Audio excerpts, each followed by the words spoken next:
menyatakan bahwa konsumsi daging merah sedikit aja itu dapat meningkatkan resiko diabetes hingga 62%. Menurut dia, daging olahan merupakan golongan 1 penyebab kanker. Dan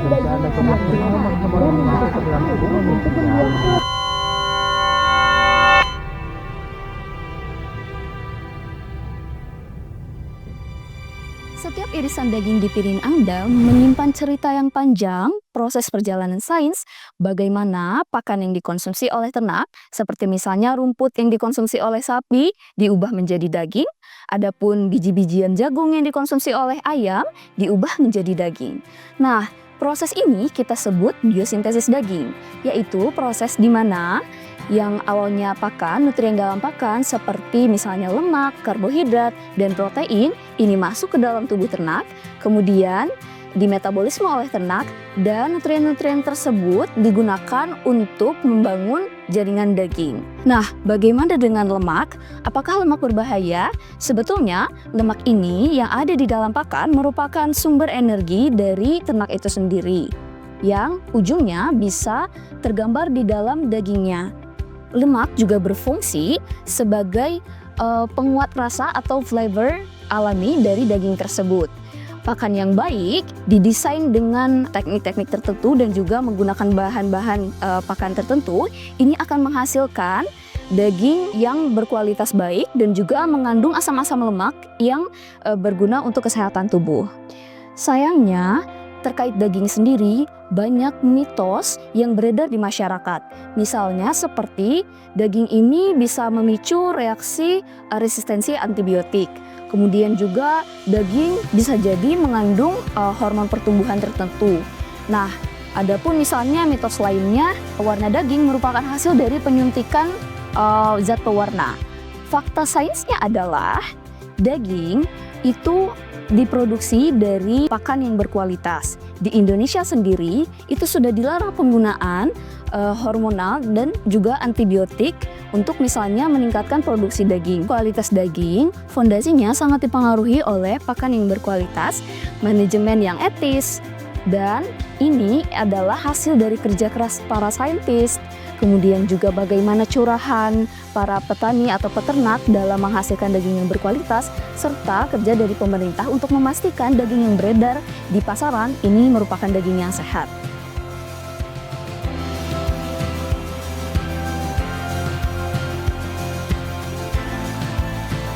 Kita di sini menerapkan 2 kali pemberian pakan. Untuk pagi jam 7 itu ada pakan konsentrat.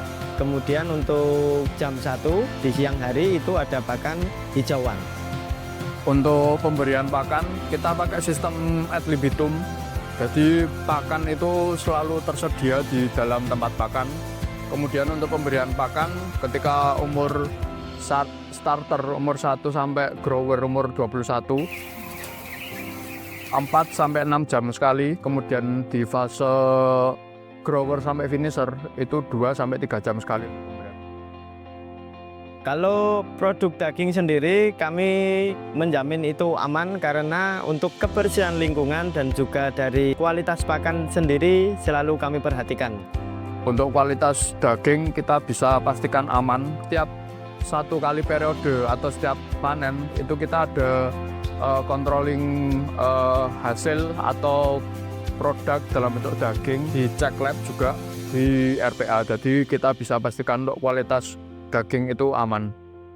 Oleh karena itu Anda tidak perlu khawatir, daging Anda itu tidak akan memicu reaksi antibiotik ataupun mengandung hormon pertumbuhan yang dapat membahayakan kesehatan.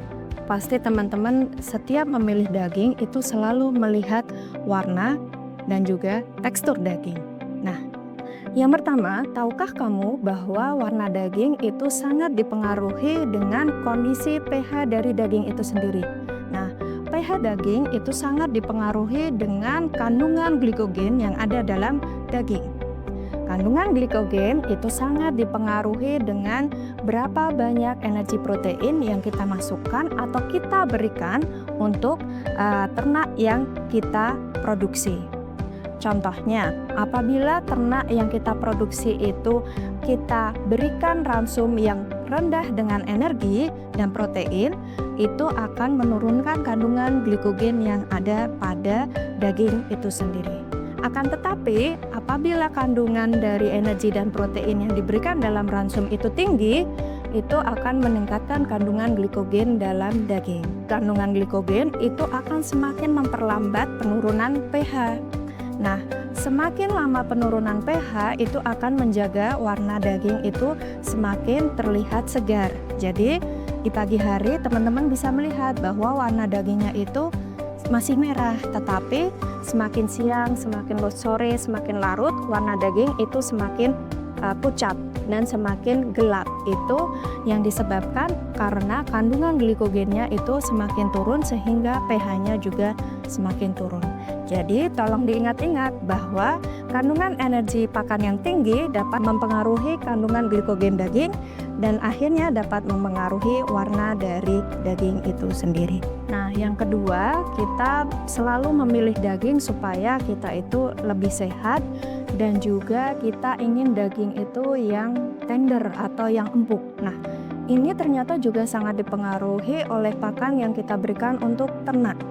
Pertama, kita bisa memberikan suplementasi vitamin. Nah, vitamin E contohnya itu dapat meningkatkan kandungan antioksidan karena dia bersamaan dengan vitamin A terutama itu akan menangkal radikal bebas yang ada dalam daging atau fungsinya sebagai antioksidan itu tinggi. Kemudian yang kedua ada vitamin D. Nah, vitamin D ini fungsinya agak berbeda dengan vitamin E, di mana vitamin D itu berfungsi sebagai transport kalsium dan protein, di mana ini akan mempengaruhi dari keempukan daging.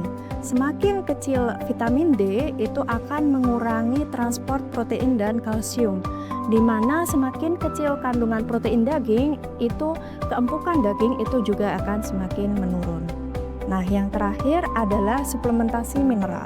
Mineral seringkali kita lupakan dalam pemberian ransum untuk ternak sapi potong terutama. Padahal mineral ini cukup penting untuk meningkatkan kandungan antioksidan yang ada dalam daging merah. Sehingga biasanya penambahan selenium itu telah terbukti bersamaan dengan penambahan vitamin E itu dapat meningkatkan kandungan antioksidan di dalam daging, di mana berperan untuk menangkal radikal bebas. Yang terakhir, teman-teman pasti takut kan dalam mengkonsumsi daging apabila sapi potong atau unggas itu mengkonsumsi antibiotik. Tenang saja, kita sekarang ada cara untuk meninggalkan penggunaan antibiotik di dalam pakan. Kita menggunakan komponen-komponen yang alami dalam penambahan ransum. Contohnya adalah penambahan fitobiotik. Nah, fitobiotik itu memiliki fungsi yang sama dengan antibiotik, yaitu sebagai senyawa antioksidan dan antimikrobia, sehingga membantu dalam proses digesti di saluran cerna dari ternak tersebut dan meningkatkan kandungan antioksidan sehingga mereka dapat menangkal dari bakteri-bakteri patogen yang jahat sehingga daging lebih aman untuk dikonsumsi. Baik, setelah kita menyimak penjelasan sebelumnya, mari sekarang kita melihat bagaimana menentukan kualitas daging yang baik. Di sini saya memiliki daging sapi dan juga daging ayam. Ada cara yang sangat mudah untuk melihat kualitas daging itu apakah dagingnya baik atau buruk. Kualitas daging sapi yang baik itu kita bisa lihat dari warna, tekstur, dan juga baunya. Kita juga bisa melihat persebaran lemaknya. Ini saya memiliki daging sapi yang masih segar ya, berwarna merah cerah seperti ini. Kemudian kita juga bisa melihat dari teksturnya. Tekstur daging sapi yang baik itu tidak terlalu lembek dan juga tidak terlalu keras atau kering. Kemudian kita melihat bagian putih, persebaran lemak atau marbling. Warna lemak dari daging sapi yang baik itu normal putih seperti putih tulang seperti ini dan tidak pucat atau kuning. Ada bagian-bagian lemak putih yang tersebar di antara serat-serat otot pada daging. Tidak terlalu tebal dan juga tidak mengelompok pada satu bagian tertentu. Kemudian untuk daging ayam, Pastikan Anda memilih daging ayam yang memiliki kualitas yang baik dengan memperhatikan warna, bau, dan juga teksturnya. Daging ayam dengan kualitas yang baik memiliki warna yang cerah ya, tidak pucat dan tidak kehitaman. Nah, di sini saya memiliki daging paha ayam. Warna daging ayam yang segar itu adalah berwarna cerah pink seperti ini. Kemudian juga teksturnya kenyal ya, tidak licin dan juga tidak berlendir. Di sini saya juga memiliki bagian dada, memiliki lemak yang jumlahnya normal dan juga teksturnya tidak keras dan juga tidak lembek atau benyek. Dari segi bau, apabila masih memiliki kualitas baik, maka baunya juga tidak menyengat.